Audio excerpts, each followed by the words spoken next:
It's one of those videos that'll probably piss people off, but if you care about facts, logic, and wisdom, then that's not really important. I'm not interested in religion, but it has to be said regarding physical suffering, and nobody likes physical suffering, that there is not any passage in any text, doesn't matter whether it's the Gita, the Rig Veda, Samaveda, Digha Nikaya, Majjhima, Samyutta Nikaya, Anguttara Nikaya, Kudaka Nikaya, the Upanishads, the works of Plotinus, Plato, Proclus, Numenius, Syrianus, Iamblichus, Jakob Boehme, the Petaphesian. Not one of them ever teaches that regardless of wisdom or lack thereof, specifically wisdom, that there's any end to physical suffering. Not one of them. Oh man, when you mention an undeniable fact like that, it pisses people off. They say, well, I'm interested in lessening my suffering. It's like, well, there are many ways to lessen it. And there are ways to see past it, obviously so. If you focus on it, and of course there are many mental techniques. I'm not denying this, okay? Someone's going to say, sure there are. You know, when I do A, B, C, X, Y, Z thing, then it lessens my suffering. And there are monks and other people, including, and I've seen these parade rituals where they'll, you know, stick things through either side of their cheek and they'll not experience anything. And this is undeniable. Also, too, people that get into suspension, well, actually, you know, it's kind of grotesque. You know, they'll hang from trees and whatnot from their back for, you know, giant. I don't need to mention that. So there are ways to suppress this, but that's not what I'm actually talking about. Because, and I had to mention that because someone would have attacked me on this video for that. Sure, there are ways. You know, I could do this technique or that technique, and I'm able to suppress it to a certain degree. This is true for a short period of time, but there is never any mention in any passage of the end of physical suffering for the born, those who are embodied. No mention is ever made of the end of physical suffering.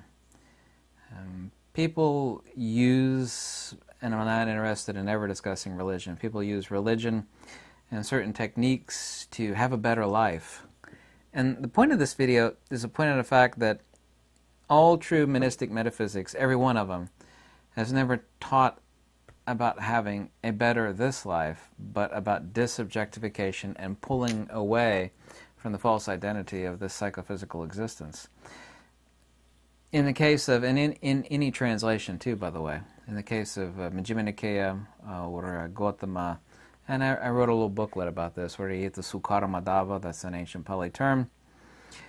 His last hours, old Gautama there, I don't care what you think about original Buddhism or not, it doesn't make any difference one way or the other, doubled over in pain, retching, vomiting, you know, extremes. So the very person that all these people look up to across the world, various areas of Southeast Asia and whatnot, there's no end to physical suffering. You know, this person just a couple hours, actually less than a couple hours, you know, before physically passing away was in extreme pain. People say, well, pain is an illusion. Well, when there is embodiment present, you know, then there is pain. You know, if you're completely disobjectified, there is still no end to physical suffering. This body is not connected to the transcendence of disobjectification of the spirit of that individual. If this person is, as an example, completely transcended, no longer identifying with this physical body, the physical body is still the physical body. There is never a mention in any monistic metaphysical texts, whether it be the Gita, the Vedas, the Nikayas, none of them where entity ABCXYZ is completely transcended and no longer identifies. You know, wisdom has been climaxed, where the physical body is not, you know, undergoing, you know, extreme pains and suffering, you know, retching, vomiting. There's no connection there, and when you mention that fact, it really pisses people off. And I don't know why it pisses them off, because they want to have a comfy life. I'm going to do this so I'm not so stressed out. Well, I understand that. Everybody wants less stress. I would like to stop working to 5 o'clock in the morning every night and, working 7 days a week, and, like to, I don't know, go do things that I'm unable to do. These things are stressors in life. They don't really bother me so much. Well, they kind of do to a certain extent, but the point I'm trying to make is that people are confused so fundamentally. When you mention this fact, they get angry. And they don't realize, because they're completely embroiled in the fact that they think they are that creature in the mirror once again.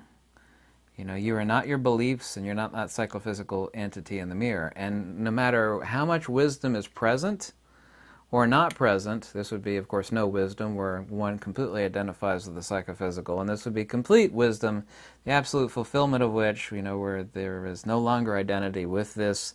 And yet, of course, we have the case, as the passage goes, the dead man walking. The dead man walking means someone who's completely transcended identity with the psychophysical existence, yet is still alive. In other words, there is still this animated meat sack, this Wi-Fi enabled meat sack walking around, as I've coined it. But physical suffering is not transcendable. It is not escapable, not for anybody, regardless of wisdom. When this is present, that is present. With all life, which is, of course, and by the way, animal means has a soul. A human being, of course, is an ensouled body. There is no escape to physical suffering. There is no mention in any metaphysical text of an end to physical suffering. And that is not my opinion or view or belief. It's a demonstrable fact, and it is nowhere present within any teachings at all. If any entity or book taught that, it would be ludicrously ignorant and stupid, because it's completely impossible. It's impassable. A living entity is subject to physical suffering with no exemptions whatsoever. None. You can even make a reference to a religious text, which I'm not interested in religions or discussing, saying, or a person so-and-so, which I'm not going to name, there's no need to upset any religion, was, hammered up, whether you believe that or not. There's still, great suffering and pain there. There's no end to suffering for anybody. And every time I mentioned this in the past, which has been for decades, it pisses people off, because they somehow, on many levels, think that they're doing this practice, A, B, C, X, Y, Z, for the alleviation of suffering. And, they can rise above it to a certain extent and, not focus on it, not be so bothered by it. This is undeniable. I'm not denying that at all, but I wanted to mention that because it's a really important point. Because when you point out that fact and people realize that fact, it's like, well, then what, therefore, is the methodology's ultimate goal? If I can't eliminate out physical suffering, then what am I doing this for? And that's a really good question. If you can't eliminate out physical suffering, which you can't, nobody can, then what is the purpose of so-called practice? I use the word practice loosely, referring to theurgy, smriti, sati, anamnesis, recollection, apophaticism, transcendence, whether it be samadhi or sati, all ultimately pointed at the same thing, complete disobjectification through wisdom. Well, the goal is that, transcendence such that it no longer occurs, that there is conjoinment between body and spirit again, ever, ever, ever. So, physical suffering has no end for those that are born. It is necessitated, as the Greeks called it, ananke. So, I don't know how this video would be received, but I was asked this question a bunch in a live stream recently, and I thought it would be a really good premise for making a video about, because it's something that people don't understand. There's nobody, no living creature that's going to escape physical suffering. It's not possible. You can escape it occurring in perpetuity, and you can rise above it, and you can lessen it to a certain degree, but there is no escape from physical suffering. It's completely impossible. Ultimate escape, yes. At the breakup of the consubstantiality between body and spirit, yes. Ultimate end thereof. I need to point that out because someone would attack me if I didn't point that out. Obvious fact. To me, it's obvious. Some person might not see it as obvious and then attack me on it. Ultimate removal of that, but no conventional removal of it while there is still embodiment. It's not possible. Anyway, I can hear the thunder and see the lightning out there. There's a bad lightning storm outside. I like thunder and lightning. I don't know about you. Except for when the power goes out and the internet goes down. Which I don't mind that in the cabin. There's no power or internet at my cabin. I just like to have a real fire going. Right now it's too hot for a real fire, but I like to have a real fire going at my cabin. You could put like popcorn on the top of the stove and pop popcorn, or wrap a potato in aluminum foil and, you know, cook a potato on the top of the stove. There's nothing better than a real fire with real logs in it. Unlike this digital farce we've got going on over here. Have a lovely week.